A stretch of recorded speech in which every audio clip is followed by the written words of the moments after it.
Buckle up, because the gaslighting on housing and immigration has reached a breaking point, and the world is starting to boil over with rage. The lie that more supply will fix everything is dead. Rents are skyrocketing, millions have been locked out of housing, and the rental market has turned into a brutal Hunger Games. This isn't just a crisis, it's a disaster in motion, and people are finally starting to wake up to the truth. I'm Biko Konstantinos, and that's what we're going to talk about today. If you want all your dreams to come true, don't bloody watch my content. But if you want a Greek Adonis telling you all the big financial stuff that affects your life, why not risk some of your precious time? So please like this video and subscribe to my channel if you haven't already. Things are heating up around the world, and open information and community will be the key going forward, in my opinion. Now, I was really moved by a question from an Aussie battler on the Q&A show recently. So I shared the question along with the panel responses to my X account, and that's now been viewed 1.2 million times. It's generated an unbelievable amount of commentary, and it's been picked up by multiple news sites, even in countries outside of Australia, like the UK. So what is it about this clip that's got the world so worked up? Let's check it out. Our next question comes from Morgan Cox. Hi, Morgan. Hi.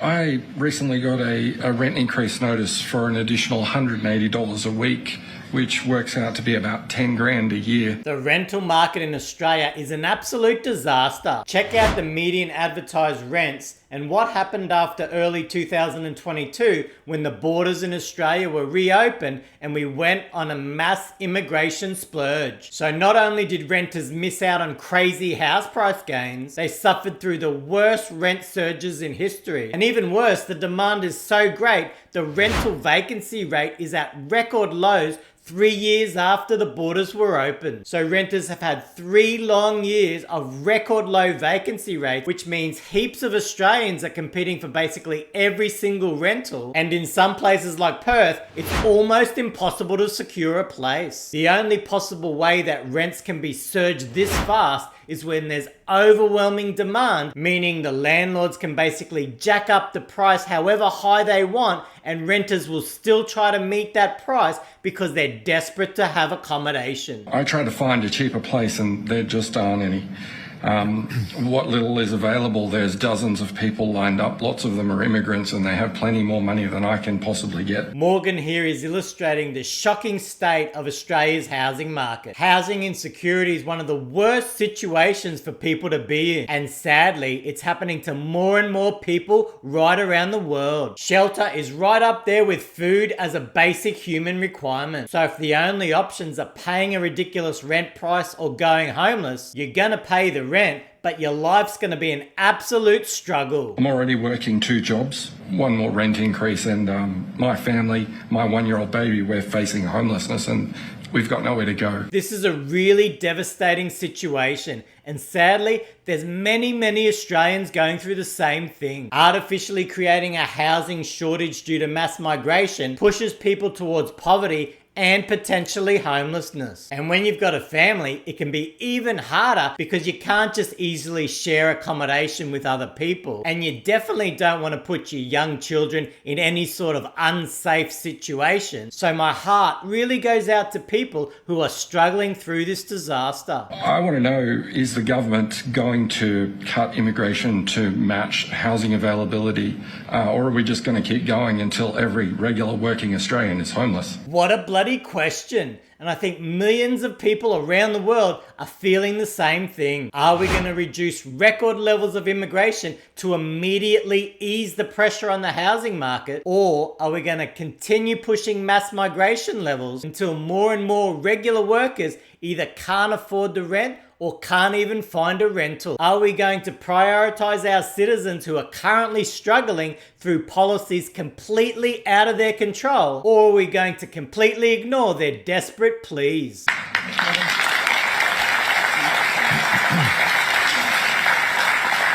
I'm so sorry you're going through that, and it's a story we all hear right across the country, obviously particularly in the biggest states around the biggest cities. But are we sorry enough to drastically cut immigration levels? Because that's the only thing that will provide immediate relief to this housing disaster. Because if we're not willing to make a change, are we really sorry? We have been working very hard to get immigration levels down to something we think the country can manage.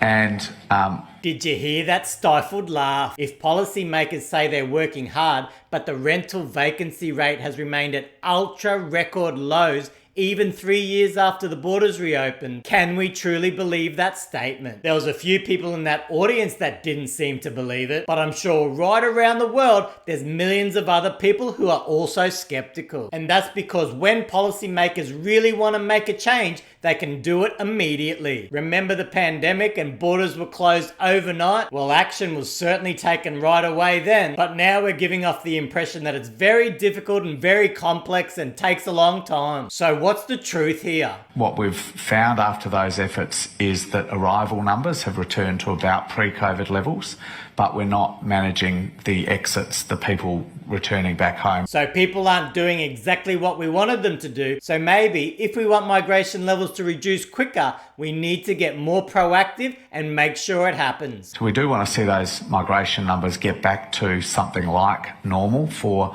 Australia.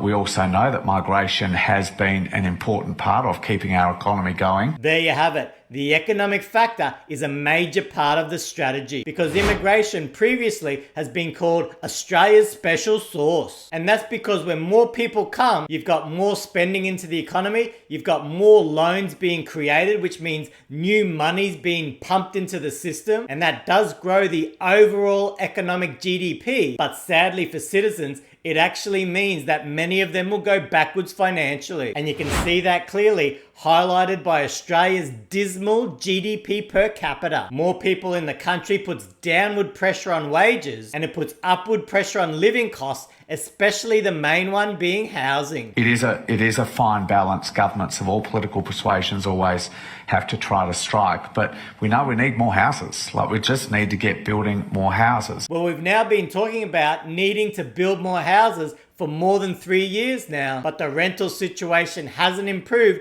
and in fact it's gotten even worse. And on top of that, house prices have surged so hard and so fast that millions are completely locked out from ever owning their own home, which is a complete and utter disaster. Housing is a huge issue in the community. Well, I would say health is as well, but housing is a huge issue because I hear far too many stories like that. It's one of the biggest issues as far as I'm concerned. If you can't afford your own home, then it's hard to build your life, because without housing security, it's hard to plan things that you want to do with your life because you're always going to be in survival mode when it comes to accommodation. And if you do have housing security, more people will be productive, start businesses, try to innovate and do all those things that our country desperately needs. The cost of living crisis is personified in the housing crisis. And there are people like Food Bank, you would know, does a report every year on this, and people are actually going without food because that is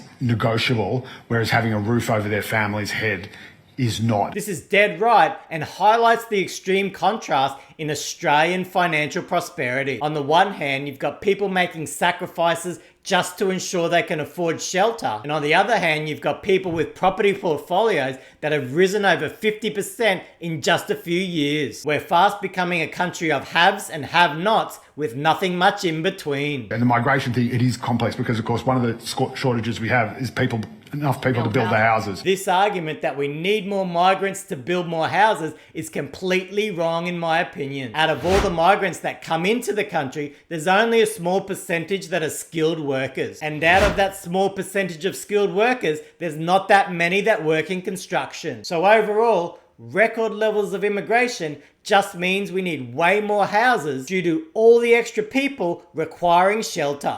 So it's a real chicken and egg problem. And also you can get your eggs at the smaller shops as well. I don't think it's a chicken and an egg problem at all. And I also don't think it's the time and place to be making jokes. Someone's life has been completely upended and it's happening all over our country and other countries as well. Now, I don't think he meant that intentionally, but it seems hard for people who've actually won the housing lotto due to recent policies policies to have real empathy for those who are currently getting absolutely screwed over. Got almost a show about X, but Morgan, your story is serious. You're saying you're doing 2 jobs, you're trying to keep a roof over your family's head. That sounds like every day is hard for you. When you've got full-time workers in Australia who can't afford a home and also can't even afford many of the rentals, you've got a major bloody problem. And it's not just renters being impacted. Mass immigration levels puts upward pressure on inflation, and that makes it harder for every Australian. Beyond lowering immigration numbers that you